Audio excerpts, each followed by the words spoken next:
একদিন এক ছোট্ট ছেলে ছিল, নাম টিপু। ওর খুব ইচ্ছে ছিল ভালো আঁকতে শেখার, কিন্তু ওর ছবি কেউ চিনতে পারত না।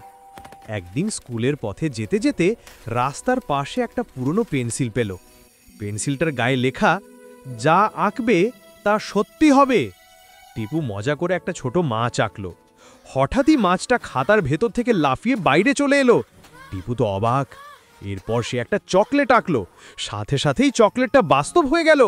টিপু ভাবল, এই পেন্সিল দিয়ে তো আমি অনেক কিছু করতে পারি। সে একটা সাইকেল আঁকল, তারপর একটা ঘড়ি, তারপর একটা বড় বাড়ি। সব কিছু সত্যি হয়ে গেল। কিন্তু একদিন টিপু মজা করতে করতে একটা বাঘ এঁকে ফেলল। বাঘটা খাতা থেকে লাফিয়ে বেরিয়ে এলো। টিপু ভয় পেয়ে গেল। তারপর তারা তাকে একটা খাঁচা আঁকলো, আর বাঘটা তাতে আটকা পড়ল। সেদিনের পর টিপু বুঝল, জাদু থাকলেও বুদ্ধি দিয়ে ব্যবহার করতে হয়।